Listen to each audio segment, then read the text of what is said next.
So we're basically saying I think that having a background knowledge now on a personal level, this has to be done very, very carefully, because you can actually find yourself in some cases knowing more about what this person is supposed to believe than they do. Mm-hmm. And obviously this could end very badly very quickly if you kind of show them up without meaning to, and make them feel like bad Mormons or bad Muslims or Catholics or Protestants or whatever. Mm-hmm. And so that's one trap to avoid. But again, it's also that matter of, are you encountering there is always the danger also that certain traditions are very complex. I think we would agree that both of them that we belong to are very complex, right? Mm-hmm. Yeah, Catholicism, and I don't think of myself as Reformed, but it's what I learned, Reformed Protestantism. There isn't like one set of tenets in a nice list of 10, whereby you've got all the major issues down for either one of these, I don't think. No, and I think for me, well, I've heard an analogy. It's like apologetics can be like karate or something, And do you learn karate to defend yourself, or do you learn karate so you can go to bars and pick fights and then be able to really, clear house when someone responds in kind? That's not what apologetics should be. And I think apologetics at its best should be, at the very least in the Christian sense, an opportunity for you to grow closer to God, and because you're learning more about God, hopefully, and therefore you're growing closer to God, and hopefully that not only allows you to explain your faith more adequately, but also to treat people generally with greater Christian charity. Because, and you encounter a lot of people at UWM who maybe espouse a belief system or not, and they just aren't really interested in dealing with, religion or theology in a structured, kind of intellectual way. Yeah, and that's the other question, because statistically, and I've heard this statistic from both Christians and atheists, so both friendly and hostile witnesses from either perspective agree that the quote unquote nones, NONE, are the fastest growing identification for religion in America. And already, I think they may have surpassed individually either Catholics or Protestants. Now, together, all people that call themselves Christians are still like 50 to 60%, though that varies widely from region to region. So where I am and where you might be at, we're probably more likely to be encountering a lot of nuns. And this is not intended to be an ongoing pun on your Catholicism. I don't mean for it to be at all. It just kind of worked out that way. No, that's fine. We're gonna see a lot of nuns out there, and those people are, I think that's what you're referring to, right? The kind of people who don't really think of themselves as religious, don't hold to anything in particular, maybe don't even have a background in much of anything. Sure, I'm even talking about people who do consider themselves to be in a belief system, but they're in that belief system for sentimental reasons. Yeah, so I know one case in particular. It's interesting.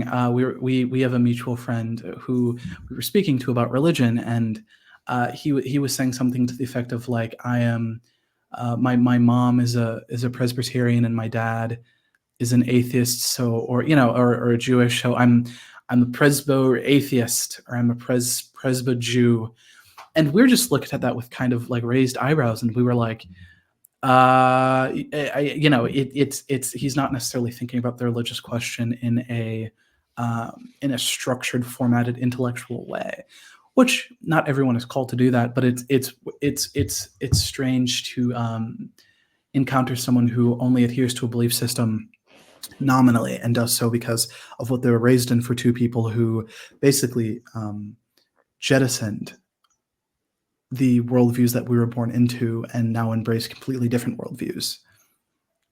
Yeah, and especially with when one of those worldviews is atheism, or whatever term you want to use for it, because that in particular being the subject of this whole series, we kind of assume a set of tenets that atheism holds to, and I think that has value, especially since we've been making a more positive case for God rather than just against naturalism. Especially in this case, though, it was much more true 10 years ago that the old school atheists would say, yes, I am a scientist, I am a methodological, what did my friend call it? A methodological and philosophical naturalist. That I've had people call themselves that.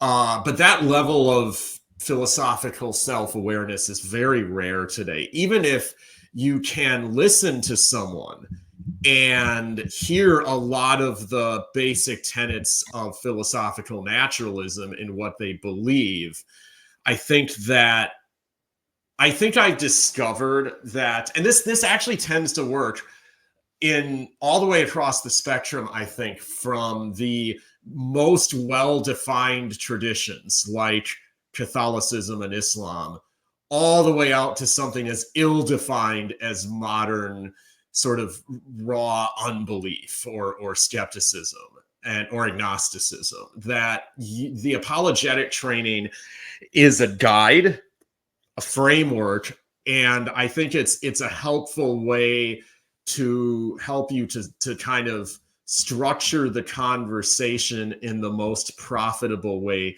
possible, but it's not necessarily more than that. And it's not as though you make your apologetic case that you learned point by point from your favorite apologist on YouTube, and bam, now you've quote unquote defended the faith and done the evangelism. Because one can often be doing spreading the faith or evangelism for self-seeking purposes, as opposed to a way to get to what one believes to be the truth, right? And so I think motivation is very helpful as a Christian, because if you come into it with ill intentions, you're going to get probably some ill results, at the end of that process, right? And so it's interesting for me because I might have mentioned this before.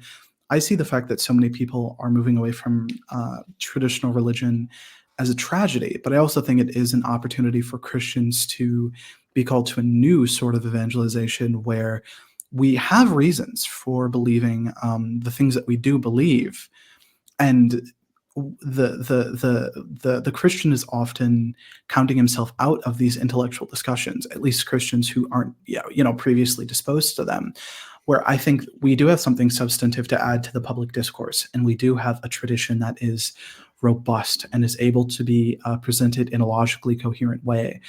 And I feel this weird tension that people say, well, do you believe in God or do you believe in science?